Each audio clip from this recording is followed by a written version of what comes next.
हाय, मैं जितेंद्र सर सर्वोत्तम agriculture academy में आपका स्वागत करता हूँ। बेटा हाँ, हम लोग जो होते हैं आज जूलॉजी पढ़ेंगे। जूलॉजी के ये मेरा क्या है 7वां लेक्चर है।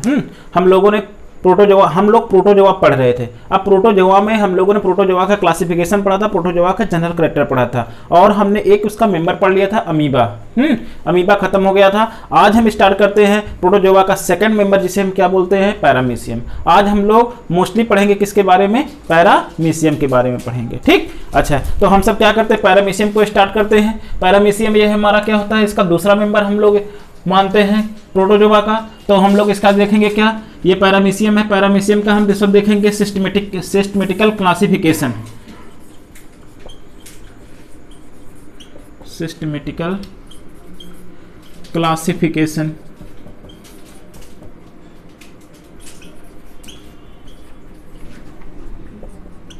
सिस्टमेटिकल क्लासिफिकेशन इसमें देखेंगे हम सब क्या कि पैरामीशियम का किंगडम क्या है,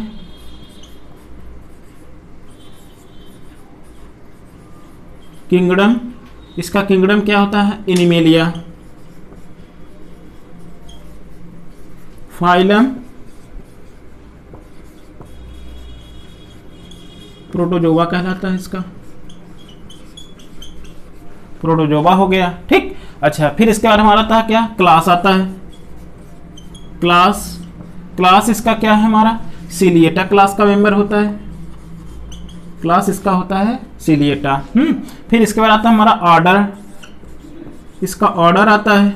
ऑर्डर इसका क्या होता है हाइमेनोस्टोमिडिया। क्या नाम है हाइमेनोस्टोमिडिया, हाइमेनोस्टोमिडिया। ओके, अच्छा फिर किंगडम हो गया, फाइलम हो गया, क्लास हो गया, ऑर्डर हो गया। अब हमारे पास क्या आती है जीनस आता है।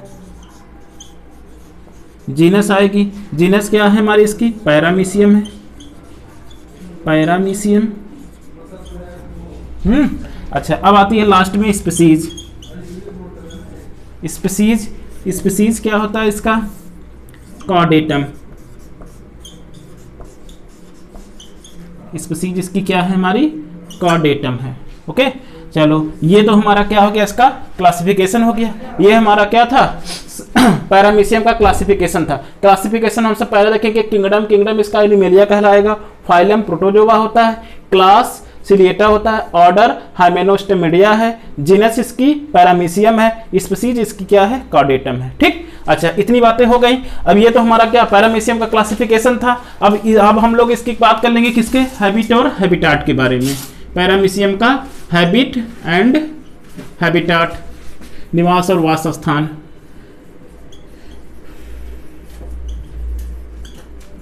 हैबिट और हैबिटाट, तो पैरामीशियम बेटा कहाँ पर निवास करता है, पैरामीशियम जो निवास करता है वो कहाँ पर निवास करता है, ये सिर्फ स्वच्छ जल में करता है, फ्रेश वाटर में। फ्रेश वाटर कहाँ कहाँ पाए जाते हैं, जैसे हमारे नदी हो गया, तालाब हो गया, पोखरा हो गया, इन सब में जो वाटर देखने को मिलता है, जहाँ पर भी रुका हुआ जल होता है उसे हम लोग क्या बोल देते हैं फ्रेश वाटर बोल देते हैं। ठीक, तो पैरामीशियम निवास करता है, पैरामीशियम निवास करता है। ठीक, तो हम लोग क्या लगाएंगे स्वच्छ जल, स्वच्छ जल में। अच्छा स्वच्छ जल, इसी को हम लोग क्या बोलते हैं फ्रेश वाटर, या इसी का एक दूसरा नाम और होता है अलवणीय जल। क्या बोलेंगे अलवणीय जल। ठीक, फ्रेश वाटर बोलेंगे। ओके, तो कहाँ पर निवास करता है, ये हमारा फ्रेश वाटर में। जैसे हमारे क्या हो गए नदी हो गया, तालाब हो गए, पोखरा हो गया, झरने झील इत्यादि ETC, इतने हो गए ना। तो इन सब जहां पर ये फ्रेश वाटर होता है, स्वच्छ जल होता है, वहीं पर ये देखने को पाए जाते हैं। ठीक, अच्छा अब बात कर लेते हैं हम सब क्या पैरामीशियम का नाम किसने दिया था, पैरामीशियम का नाम किसने दिया था, पैरामीशियम का नाम किसने दिया था। तो एक साइंटिस्ट बेटा क्या हिल नाम के साइंटिस्ट थे जिन्होंने क्या दिया हमारा पैरामीशियम का नाम दिया। पैरामीशियम नाम शब्द किसने दिया था हमारे पास, ये जो है हिल ने क्या दिया था, पैरामीशियम नाम दिया था। ओके, जबकि अभी हम लोगों ने अमीबा पढ़ा था, अमीबा हमारा क्या स्वच्छ जल और अलवणीय जल दोनों में देखने को मिला था, लेकिन पैरामीशियम में थोड़ा सा चेंजेस देखने को मिला। ये किसमें मिल रहा है, सिर्फ स्वच्छ जल या अलवणीय जल में, नदी तालाब पोखरे झील वाले जल में देखने को ये पाया जा रहा है। ठीक, तो इतना हमारा क्या हुआ, पैरामीशियम का हैबिटाट हो गया। अब आते हैं बात इसकी क्या आती है, हमारी पैरामीशियम की संरचना की बात आती है। पैरामीशियम की संरचना की बात कर आती है। अब इसको बेटा आप लोग क्या करो, इतना नोट कर लो, आगे चलते हैं।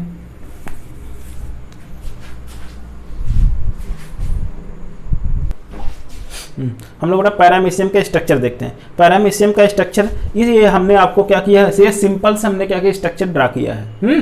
अच्छा, तो पैरामीशियम के स्ट्रक्चर में हमें क्या हुआ, स्ट्रक्चर से बेस से हमारे क्या हो गए, क्वेश्चन आते हैं। तो ये क्वेश्चन कौन से आते हैं, अभी मैं वो बताता हूँ कि वो चीज़ें कौन कौन सी हैं जो आपको पूछी जा सकती हैं। अच्छा, तो अब हम बात करते हैं बेटा क्या, कि सबसे पहले जो स्ट्रक्चर हम बात करेंगे इसमें क्या, सिलिया की बात करेंगे। ठीक, पहले नंबरिंग हम किसको दे रहे हैं, सिलिया की।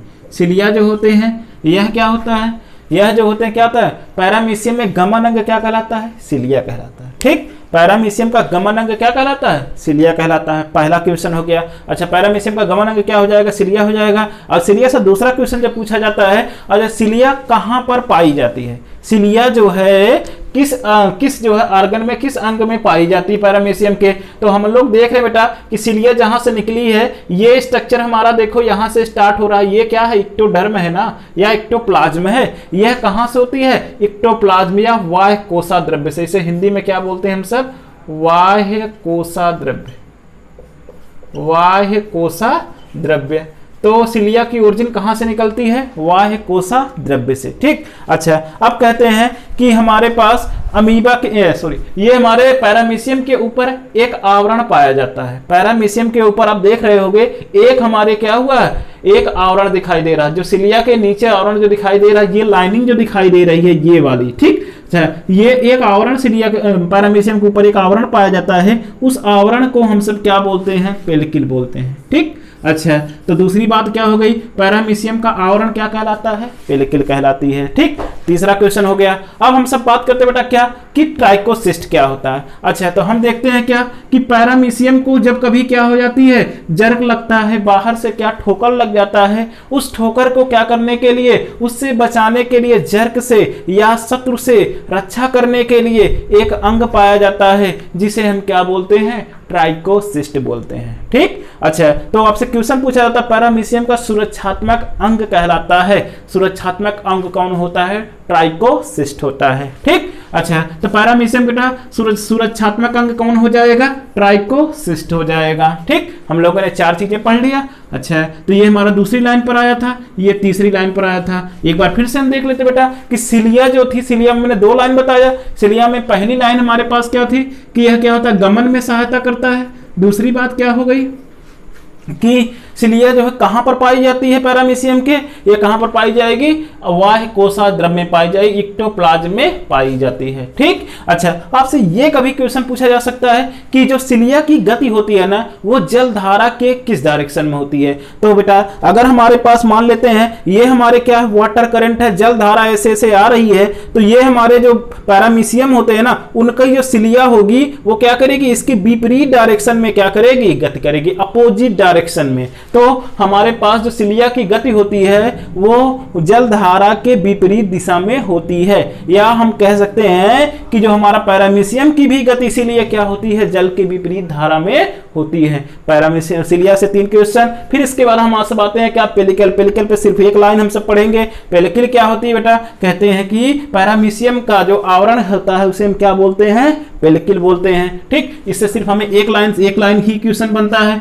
फिर इसके बाद आते हैं ट्राइकोसिस्ट पर। ट्राइकोसिस्ट क्या करता है, कहते हैं कि इसे शत्रुओं से रक्षा करना हो, या कहीं पर अगर जा रहा हो, वाटर करंट में तैर रहा हो, अचानक किसी ठोस सबस्ट्रेट से टकरा जाए, सॉलिड से टकरा जाए, तो उससे रक्षा करने के लिए इसके अंग में सुरक्षात्मक आवरण पाया जाता है। उस सुरक्षात्मक अंग को हम सब क्या बोलते हैं, ट्राइकोसिस्ट बोलते हैं। ठीक, 3 बातें हो गई ना। अब हम सब आते हैं कहां पर बेटा, हमारी हेडिंग पड़ जाएगी क्या, इक्टोप्लाज्म पर। देख हम सब क्या पढ़ेंगे, इसका कोशाद्रव्य पढ़ेंगे, साइटोप्लाज्म पढ़ेंगे। ठीक, अच्छा, तो जो पैरामीशियम का साइटोप्लाज्म होता है ना, वो क्या होता है, 2 भागों में बटा होता है। पैरामीशियम के साइटोप्लाज्म के कितने भाग होते हैं, 2 भाग होते हैं। पहले वाले भाग को हम सब इक्टोप्लाज्म बोलते हैं, दूसरे वाले को क्या बोलते हैं, इंडोप्लाज्म बोलते हैं। ओके, इतनी बातें हो गई ना। अच्छा, अब हम सब क्या करेंगे बेटा, 2 भागे हो गए ना। अब बात करेंगे हम सब क्या, पैरामीशियम के केंद्रक के। ठीक, अच्छा, ये हमारे पास क्या हुआ, ये चौथे लाइन पर हम लोगों ने पढ़ा। अब 5वें नंबर पर हमारे किस पे, इसके न्यूक्लियस पर आ रहे हैं, इसके न्यूक्लियस पर आते हैं, केंद्रक पर आते हैं। ये क्या है, केंद्रक है। ओके, तो इसका केंद्रक हो गया। तो केंद्रक पर आते हैं, तो केंद्रक इसका जो होता है, केंद्रक इसके कितने होते हैं, 2 केंद्रक होते हैं। ठीक, तो पैरामीशियम में कितने केंद्रक पाए जाते हैं, 2 केंद्रक पाए जाते हैं। आपको स्ट्रक्चर से ही डिसाइड हो रहा होगा कि एक हमारा छोटा सा है, एक छोटकू सा है, एक क्या है, बड़ा सा है। ठीक, अच्छा, जो हमारा छोटकू सा होता है उसे हम लघु केंद्रक बोलते हैं। ठीक, लघु केंद्रक बोलते हैं, और जो बड़ा होता है उसे हम क्या बोलते हैं, दीर्घ केंद्रक बोलते हैं। ठीक, तो लघु केंद्रक और दीर्घ केंद्रक, माइक्रो न्यूक्लियस मतलब लघु केंद्रक होता है, मेगा न्यूक्लियस मतलब क्या होता है, दीर्घ केंद्रक या गुरु केंद्रक होता है। ओके, अच्छा, तो ये क्या हो गए हमारे लघु केंद्रक और दीर्घ केंद्रक दोनों, एक बड़ा दिखाई दे रहा है, एक छोटा दिखाई दे रहा है। अच्छा, अब क्या हुआ, छोटे बड़े हैं लेकिन ये इनका काम क्या है, अलग अलग है।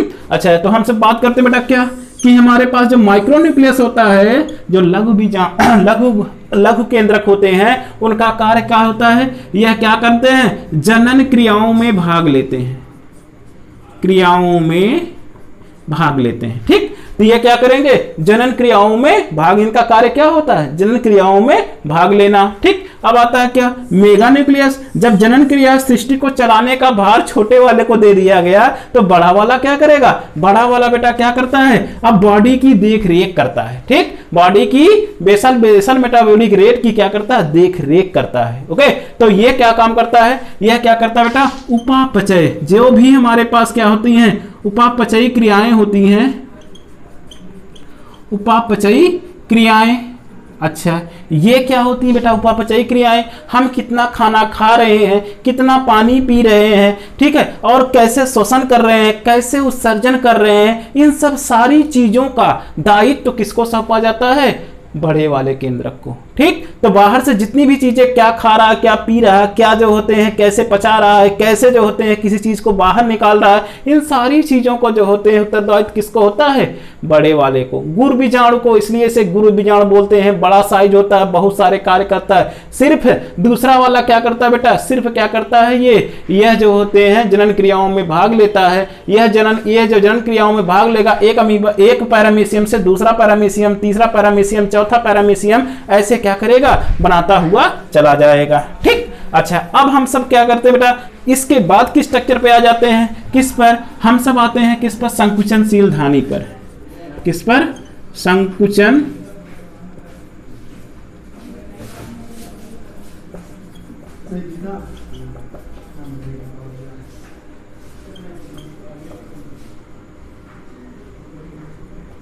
ठीक, संकुचनशील धानियां पर आ जाते हैं। अच्छा, तो संकुचनशील धानियां जो होती हैं, आपसे पूछा जाता है बेटा, संकुचनशील धानियां, ठीक, कंट्रेक्टाइल वैक्यूल। तो हम लोगों ने अभी अमीबा पढ़ा था, अमीबा में सिर्फ कंट्रेक्टाइल वैक्यूल्स की संख्या कितनी थी, केवल 1 थी। ठीक, अमीबा में कंट्रेक्टाइल वैक्यूल की संख्या कितनी होती है, 1 होती है। और इसके बाद पैरामीशियम में कितनी देखने को मिल रही है, 1 कंट्रेक्टाइल वैक्यूल यहाँ है, 1 कंट्रेक्टाइल वैक्यूल यहाँ है। ठीक, तो पैरामीशियम में कितनी कंट्रेक्टाइल वैक्यूल्स देखने को मिल रही हैं, 2। ठीक, एक पहली वाले को इंटीरियर कंट्रेक्टाइल वैक्यूल्स बोलते हैं, और दूसरी वाले जो लास्ट में पाई जाती है, पीछे पाई जाती है, ये इसका इंटीरियर पोर्शन होता है, इसलिए इंटीरियर कंट्रेक्टाइल वैक्यूल बोलते हैं। या इसका पीछे का पश्च दृश्य होता है, इसलिए इसे क्या बोलते हैं, पोस्टीरियर संकुचन धानी, या हम सब क्या बोलेंगे, पश्च संकुचन धानी के नाम से जानेंगे, पोस्टीरियर कंट्रेक्टाइल वैक्यूल। तो इसमें संकुचनशील धानियों की संख्या कितने देखने को मिली, 2 देखने को मिली। अच्छा, आपको ये देख करके ये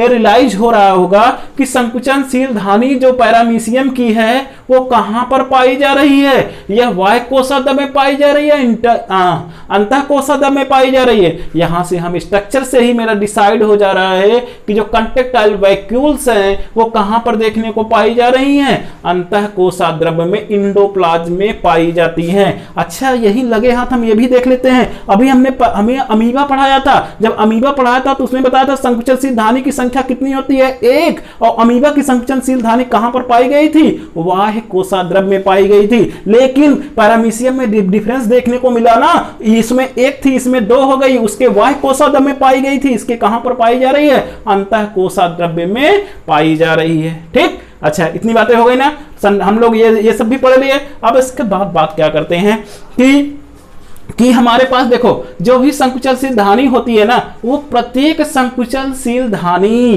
कितने 6 से 10, कितने बेटा 6 से 10, किससे 6 से 10 रेडिएटिंग कैनाल्स, नलिका, अरीय नलिका, क्या अरीय नलिका से जुड़ी रहती है।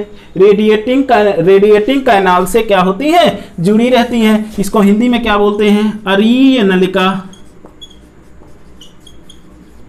ओके, तो ये क्या हो जाएगा? अरीय नलिका से क्या होंगी? जुड़ी रहेंगी। अच्छा, फिर इसके बाद जब जुड़ी रहेंगी तो इनका कार्य क्या होगा?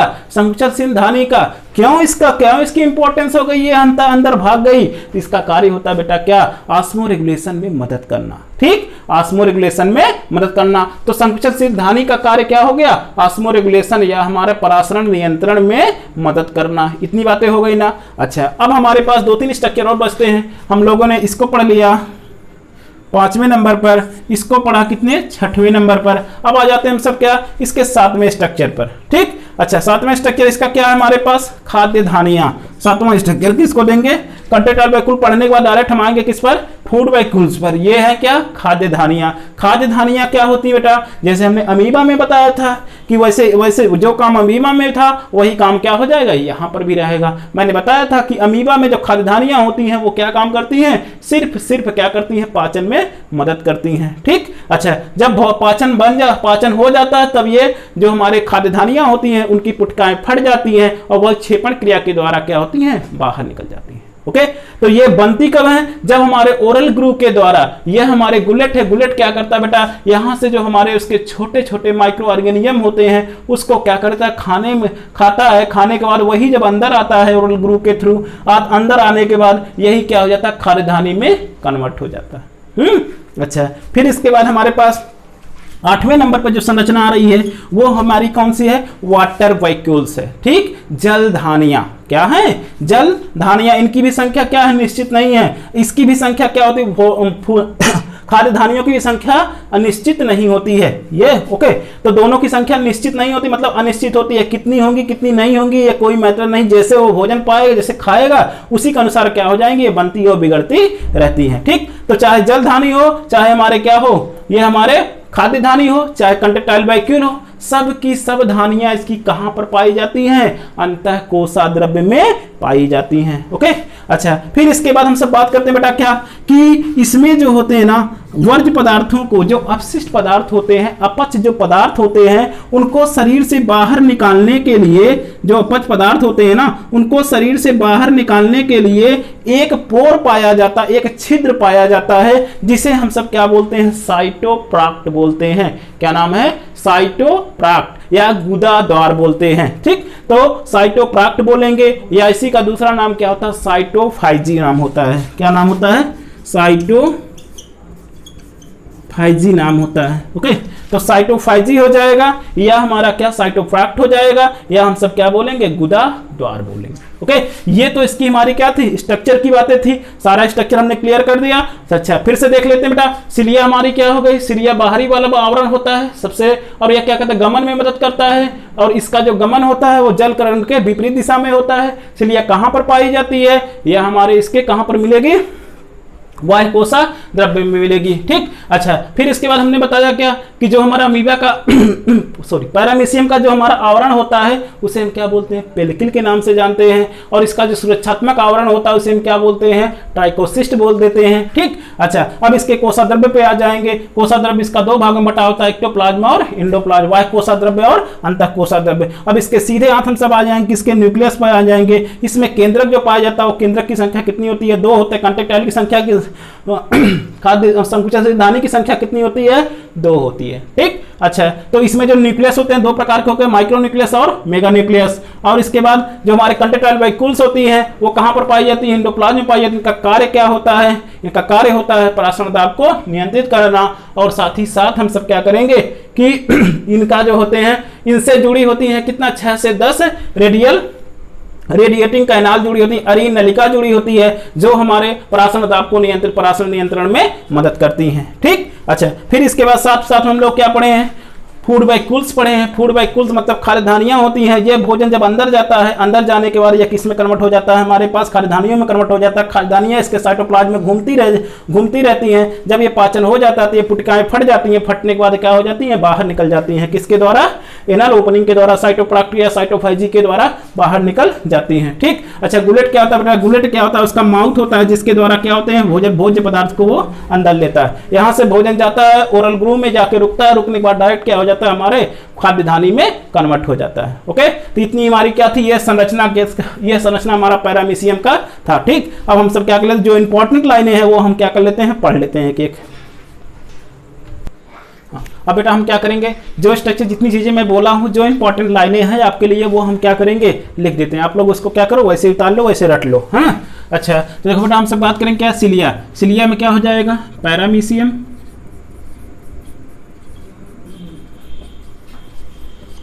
पैरामीशियम का गमन अंग,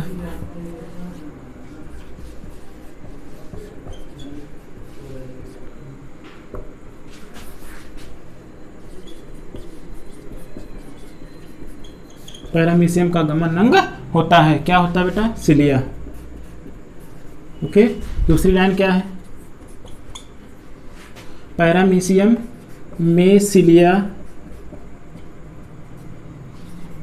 पाई जाती है।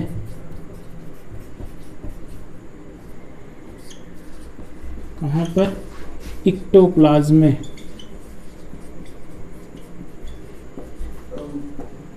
या इसे बोलेंगे वायु कोसा द्रव्य में। ठीक, कहाँ पर मिलेंगे, हमारे एक्टोप्लाज्म या वायु कोसा द्रव्य में मिलेगा। अच्छा, तीसरी लाइन क्या होता है,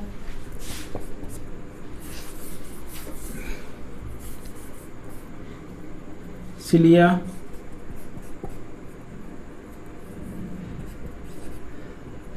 का गमन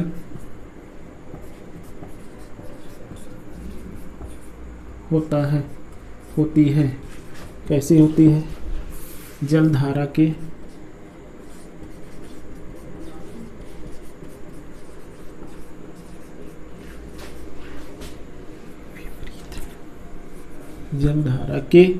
विपरीत दिशा में। ठीक, तो हमसे सिलिया से क्या होते हैं, बस इतने ही डायरेक्ट, यही 3 क्वेश्चन ही हमसे पूछे जाते हैं कि गमन अंग कौन होता है, सिलिया होता है। सिलिया कहाँ पर पाई जाती है, एक्टोप्लाज्म में पाई जाती है। नेक्स्ट हमारे क्या हो जाएगा, सिलिया जो होते हैं, सिलिया का गमन कैसा होता है, जल धारा के विपरीत दिशा में होता है। अच्छा, नेक्स्ट बेटा हम सब क्या करेंगे, पैरामीशियम का आवरण कहलाता है। पैरामीशियम को, आवरण को क्या कहते हैं हम सब, पेलिकिल बोलते हैं।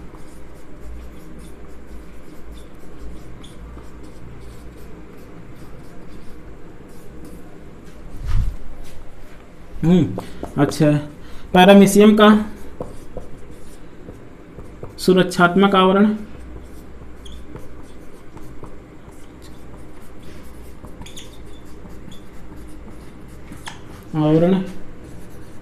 कहलाता है। ये क्या कहलाएगा, ट्राइकोसिस्ट।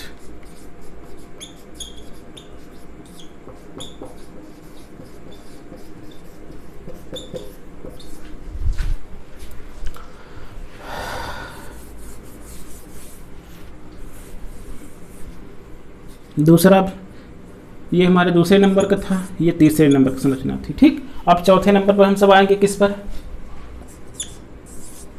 हेडिंग पड़ेगी कोषाध्र, पैरामीशियम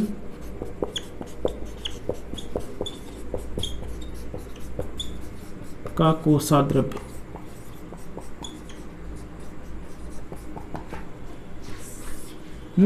पैरामीशियम के कितने कोषाद्रव्य?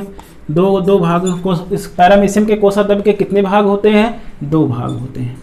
ठीक, कितने भागों में बांटा गया है? 2 भागों में बांटा गया। पहला वाला हमारा क्या हो गया, और दूसरा, एक होता है बाह्य कोषाद्रव्य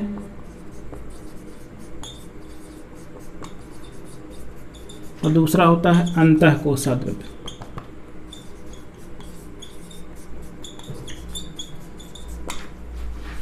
इसे हम सब पे आप बोलते हैं इक्टोप्लाज्म,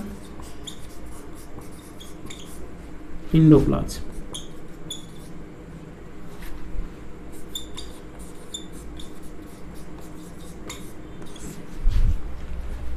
दो हो गए। ठीक, अब हम सब आते हैं किस पर? इसके केंद्रक पर आते हैं, पैरामीशियम का केंद्रक।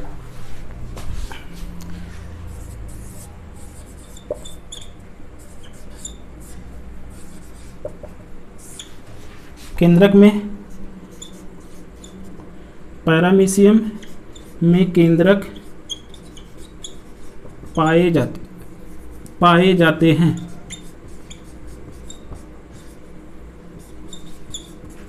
कहाँ पर? इंडोप्लाज्म में, अंतः कोषाद्रव्य में।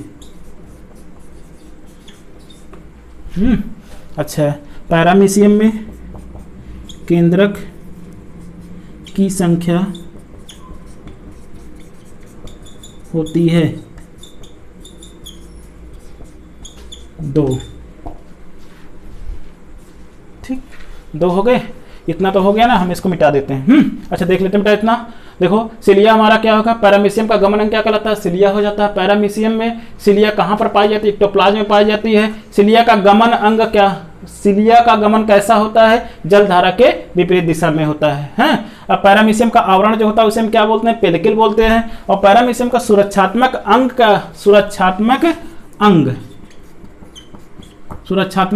अंग कहलाता है, क्या कहलाता है? ट्राइकोसिस्ट कहलाता है। अच्छा, पैरामीशियम का कोषाद्रव्य हमने देखा। पैरामीशियम के कोषाद्रव्य कितने भाग होते हैं? 2 भाग होते हैं। एक हमारा बाह्य कोषाद्रव्य हो गया, दूसरा अंतः कोषाद्रव्य हो गया। ठीक, 5वें स्ट्रक्चर पर जाते हैं हम सब। केंद्रक देखते हैं। केंद्रक में क्या हो जाएगा? पैरामीशियम में केंद्रक पाए जाते हैं कहाँ पर? इंडोप्लाज्म में पाए जाते हैं। इनकी केंद्रक की संख्या कितनी होती है? 2 होती है। ठीक, अच्छा, अब दोनों के नाम देख लेते हैं।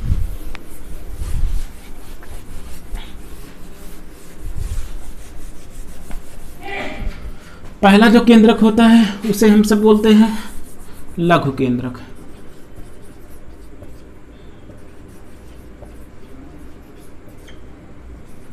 दूसरा जो होता है उसे हम बोलते हैं दीर्घ केंद्रक।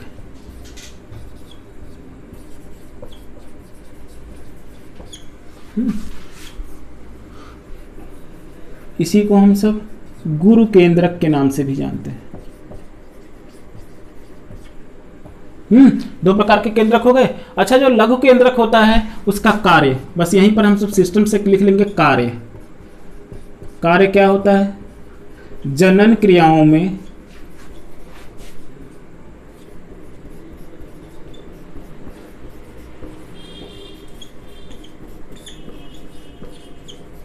भाग लेना। ठीक, अच्छा, जो गुरु केंद्रक होता है यह क्या होता है बेटा? यह छोटा होता है और यह क्या रहता है? बड़ा रहता है। दीर्घ मतलब क्या होता है? बड़ा। ये बड़े आकार का होता है, इसलिए इसे हम क्या बोलते हैं? दीर्घ केंद्रक बोलते हैं, हैं? अच्छा, तो अब बात आ जाएगी हमारे पास क्या कि इनका जो इसका कार्य क्या होगा? इसका जो कार्य होता है ये एक ही कार्य करता है, क्या? उपापचयी क्रियाओं का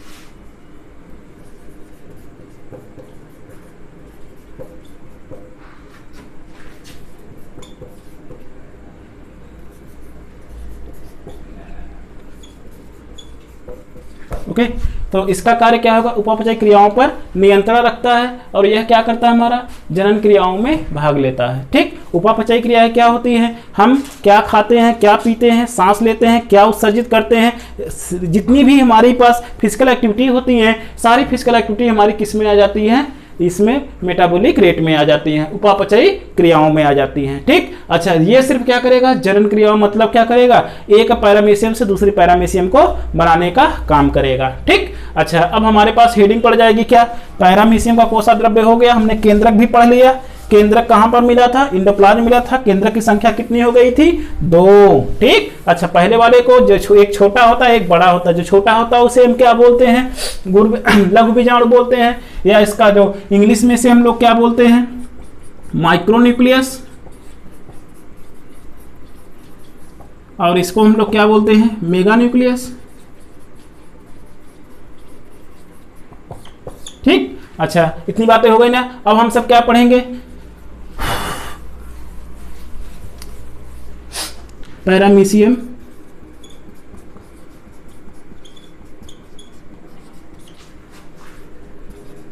की धानियां,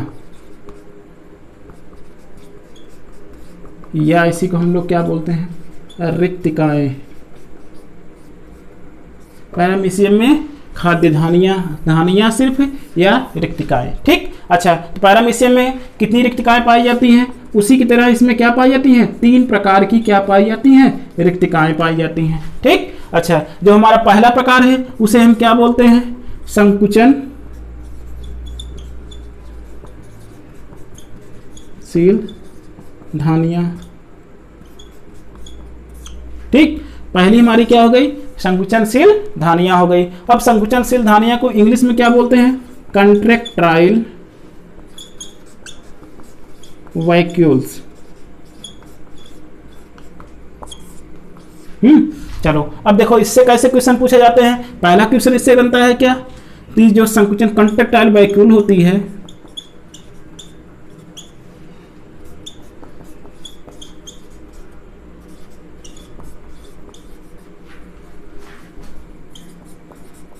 पाई जाती है, कहां पर पाई जाएगी, अंतःकोशाद्रव्य में या इंडोप्लाज्म में, कहां पर देखने को मिली, सबसे ज्यादा जो प्यारा सवाल है यही है। ठीक, अच्छा, और क्या होता है, इसके नंबर से पूछा जाता है। कंट्रैक्टाइल वैक्यूल्स, संकुचनशील धानी की संख्या कितनी होती है, 2 होती है। ओके, जबकि अमीबा में क्या था, 2 था, 1 था। ठीक, अच्छा, इसमें कितनी थी, 2। एक को क्या बोलते हैं, इंटीरियर कंट्रैक्टाइल वैक्यूल्स, और इसे क्या बोलेंगे, पोस्टीरियर कंट्रैक्टाइल वैक्यूल्स। 2 हो गई ना। ठीक, अच्छा, अब इसके हम बात कर लेंगे क्या, कंट्रैक्टाइल वैक्यूल्स का कार्य।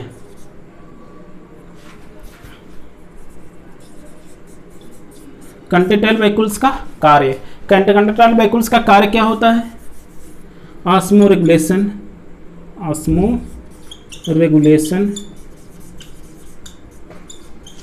में मदद करना। ओके, ऑस्मो रेगुलेशन मतलब क्या होता है, परासरण नियंत्रण, परासरण नियंत्रण। अच्छा, तो ये क्या करेंगी, परासरण नियंत्रण में मदद करेंगी। ठीक, अच्छा, प्रत्येक जो होती हैं, प्रत्येक कंट्रैक्टाइल वैक्यूल्स जुड़ी होती हैं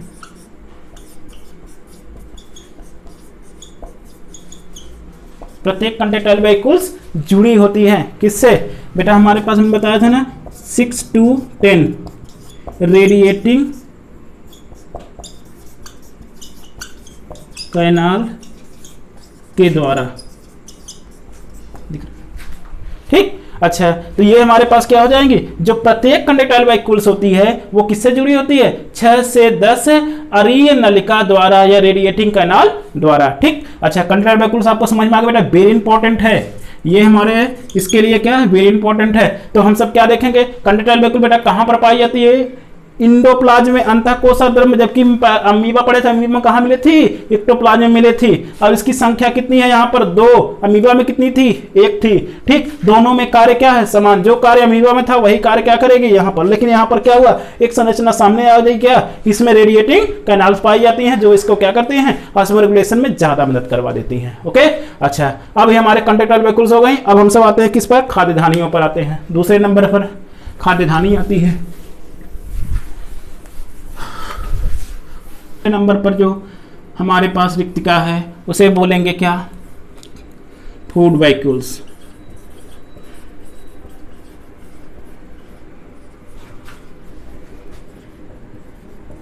खाद्य धानियां।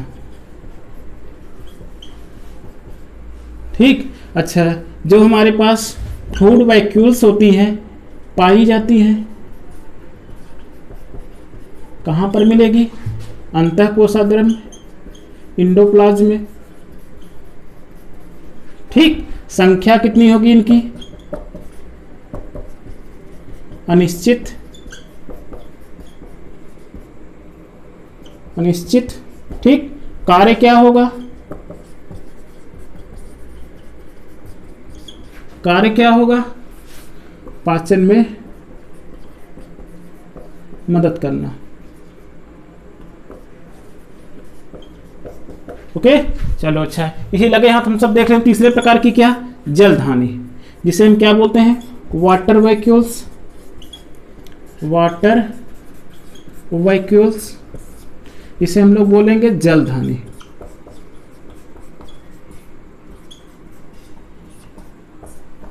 ठीक, जैसा जलधानियों, जैसे इसमें देखा हम लोग क्या, वाटर जो वेहिकल्स होती हैं पाई कहां जाएंगी, पाई जाती हैं कहां पर, इंडोप्लाज्म में।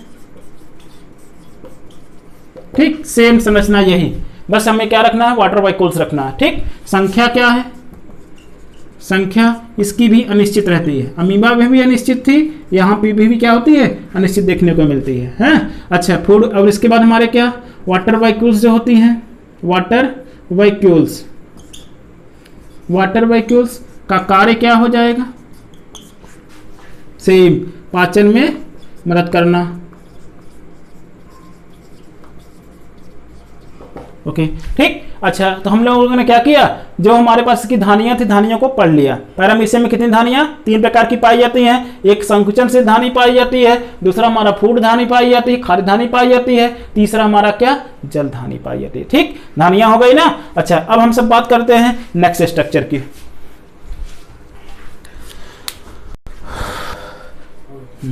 हाँ बेटा, नेक्स्ट लाइन हम सब स्टार्ट करेंगे क्या, पैरामीशियम का पोषण, पोषण न्यूट्रिशन स्टार्ट करेंगे। पैरामीशियम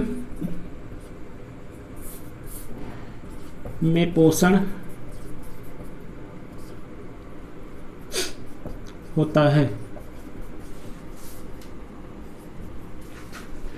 ठीक, कैसा, जंतु समभोजी, जंतु समभोजी। ठीक, इसे हम क्या बोलते हैं, हेलोफाइट। अच्छा बेटा, और जंतु समभोजी है, लेकिन ये क्या करता है बेटा, कैसा होगा, सर्वाहारी होगा। कैसा होगा, सर्वाहारी होगा। मतलब क्या क्या, हम लोग इसको चाहे दे दें, बैक्टीरिया दे दें, बैक्टीरिया को भी खा लेता है, एल्गी, स्मॉल एल्गी को भी खा लेता है, और इसके बाद स्मॉल प्रोटोजोवन को भी खा लेता है, स्मॉल प्रोटोजोवंस को भी क्या करता है, खा लेता है। ठीक, अच्छा इतनी चीजें में क्या हो जाएगा, यह पोषण की दृष्टि से कैसा होता है, जंतु समभोजी होता है, और कैसा होता है बेटा, सर्वाहारी होता है। ठीक, सर्वाहारी में क्या होगा, बैक्टीरिया, एल्गी और इसके बाद स्मॉल प्रोटोजोवन को ये भक्षण करेगा, सब कुछ खा लेगा, इसलिए इसे हम क्या बोलेंगे, सर्वाहारी बोलेंगे। ठीक, अच्छा अब हम सब क्या करेंगे बेटा, अब जो भी चीजें बचती हैं, पाचन बचता है, इसका पाचन बचता है, और इसके बाद रिप्रोडक्शन बचता है, 2 लाइनें इसकी, अब इसका बिहेवियर बचता है। 3 चीजें जो बची हैं वो हमारे नेक्स्ट वीडियो में हो जाएंगी। ठीक, आप बेटा हमारे साथ बने रहो और वीडियो को देखो, लाइक करो, सब्सक्राइब करो और इसके बाद इसको शेयर करो। ठीक।